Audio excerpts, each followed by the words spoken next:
Alright guys, we are back today with my 2010 Lincoln MKZ here. I finally have some time to make a good video of it, and I'm on break for a few weeks, so I figured why not get a video of it and get it kind of detailed. This is actually the real first time I've really kind of detailed the car. I put some nice spray wax over it and kind of just went over the whole thing. I did buy this back in September as my new daily to replace the '08 Focus I had, and it's just been an awesome car. Aside from some of the issues I have had, I'll go into that in further detail, but for this car, it's just an insanely comfortable car. It's a good daily driver, honestly. So I finally got it sorted out as well. It's been one problem after another with this thing, and I almost gave up on it. So I think I stuck with it, and it's sorted, so I can't see much going wrong with it from here on out. So we'll get started here. The first month I had the car, it drove pretty good. Everything was good on it. I did want to do a few things to it, so I ordered some brakes for the car. I ordered disc brakes or rotors, pads. They were all ceramic from eBay. I think I paid about 130 bucks for the full brake set, and they are slotted and cross-drilled as well. Just the typical eBay treatment, though. They are good brakes, and they don't really dust up.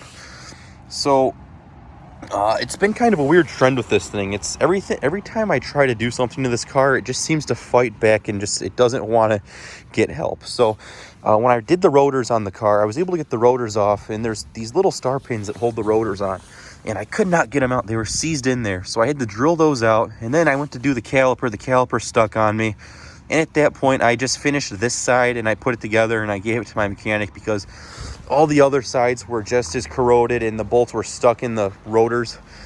So I gave my mechanic, I told him, just do the brakes on this thing. I don't want to fuss with it.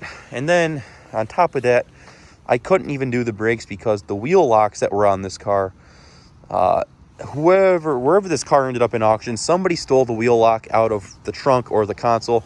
And this thing had like 10-year-old wheel locks on it, so the mechanic had to had to get a special socket and get those old wheel locks off. And so I had to buy all new lug nuts for the thing anyways.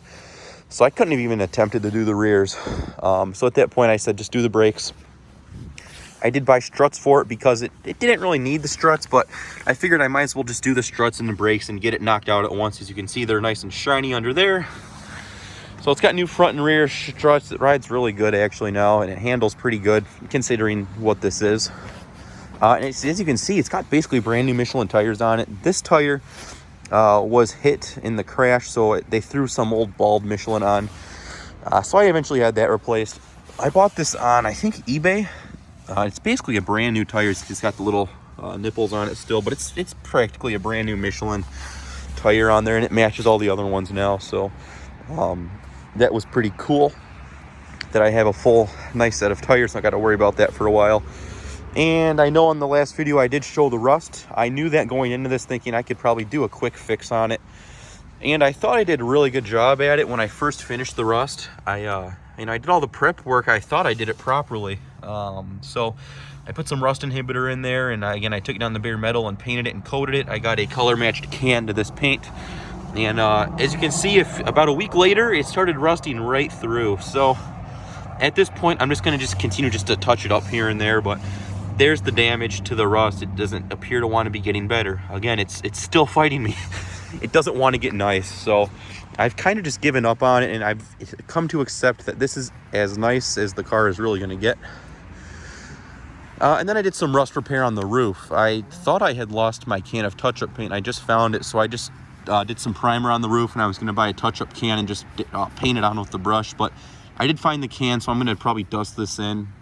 It's going to look like ass when it's done, but at least it's not rusting like it was before, and hopefully it's not the same deal with that where it's just going to start rusting through again. But anyways, I'm trying to keep it kind of nice. I don't want to drive a complete beater, and that's essentially what this is. It's a work beater. It gets 150 miles a day.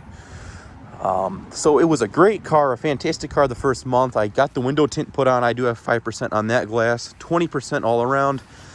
And because of the tan interior, it's just not dark enough for me. So I'm going back in a few days and I'm getting 5% put over the 20. That's going to be insane. I'm never going to have a car with that dark of tint. So It'll be kind of an experience, but as you can see, you can kind of see inside with that tan interior. Also do have the moonroof popped, but yeah, so as you see, the car is kind of sorted all together. And continuing on to what I was saying, going on to the second month of ownership, I started the car up one day, and I started driving. 5 minutes later, the check engine light came on, and it started misfiring. Well, I figured maybe the coil pack was bad, and it was the first day in Michigan that we had like a real bad cold snap, so it was like -5 out, and we just had got a bunch of snow. So I don't know if that messed up the car, so it started misfiring. I went and got a coil pack a few days later, put the coil in the car, started it up, and it was misfiring way worse. So at that point, I drove it back up to AutoZone, and they had basically showed me what the code reader said, and it just had an abundance of codes. At that point, I took it to my mechanic and said, please help me. So I dropped it off with him. A few hours goes by, and he finally had a chance to diagnose it. He calls me up and goes, well, do you want the bad news first or the bad news first? There's no good news. Long story short, the computer went out on the car, and I guess that's a pretty common problem on these MKZs, the first generation and the first 1.5 generations of these. Computer failures are quite common. Again, that's ties to the early build model, again, with all of its other electronic wiring issues and everything. It made sense. So I was kind of screwed at that point to where I had to have the car fixed, because you can't drive a car with a bad computer. It took out all 6 coil packs. It took out my aftermarket remote start, and it took out my keys. So I had to get new keys programmed to the car, all new coil packs, and I replaced the spark plugs while they were in there. So I had the intake gaskets replaced, again, spark plugs, new keys, coming to around a total of $800 I had to put into this car. So now, again, I'm still around $5,000, give or take with this. I still am under what I would be if I would be bought a clean title. Excuse me for shaking, it's pretty cold out.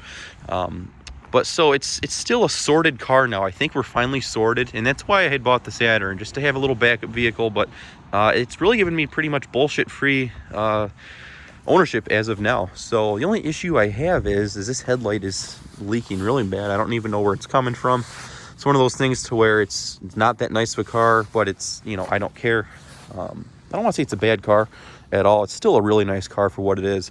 And this is where the car got hit. You can hardly tell there's any type of damage with the thing, really.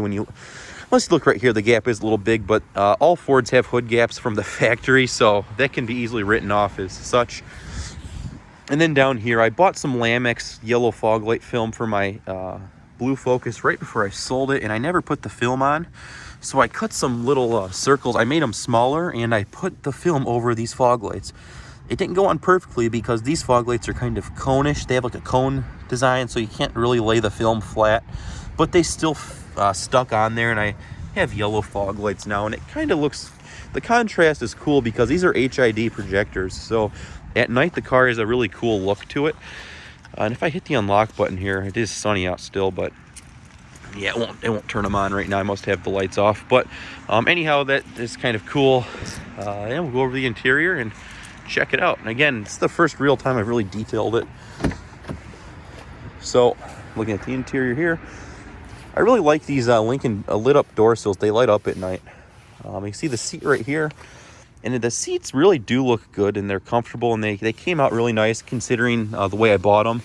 It does look worse on camera though, but the seats are in pretty good shape otherwise, and they are really comfortable. Do have my old Fusion floor mats down there. We'll step on in. I would like to say this has a really good sound system in it. It's a Ford, so it's not all, they don't go all out. It's a Ford Fusion underneath, so there's a lot of plastic components behind these door panels, and they rattle like crazy with these really good speakers. So I took the 2 front door panels off, and I put a bunch of insulation in the doors. And so there's no more rattles in the doors when you listen to the music, at least up front. I still have to do the back ones, but those aren't as bad. So they sound really good now with no rattles. We'll start the car up here with that brand new computer. So you do get a little gauge sweep, I believe. Yeah, there you go. Still is sunny out, so nothing's lighting up in here. Steering wheel, everything is all cleaned and looks good. We have 120 on it. I put about, I think, 4,000 miles. Almost 4,000 miles. Like it's been broke a lot of the time. It sat for a good month when the computer went out. Just had to wait for all the parts to come in. That was an ordeal in itself. But yeah, it's been driving good for about a month and a half now, and I'm really happy with it. I'm to the point to where I kind of have some money sank into it, so I have to pick and choose the battles here. Do I really want to replace this?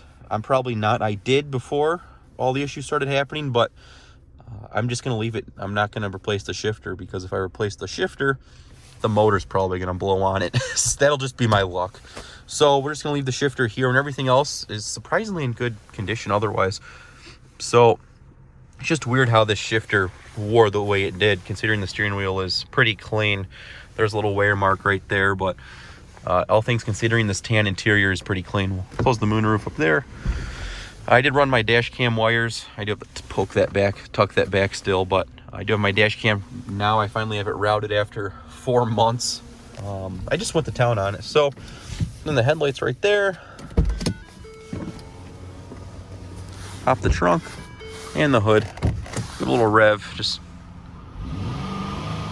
Ford V6 for you. So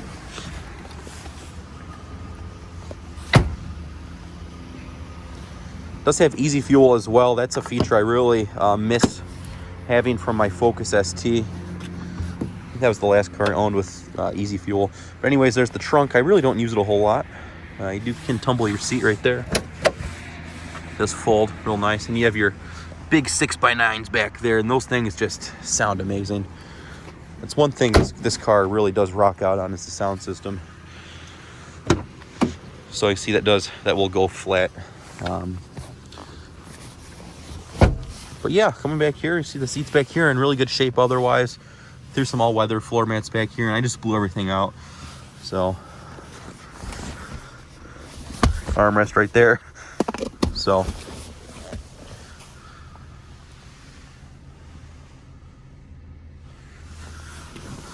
not much, just the daily driver update here.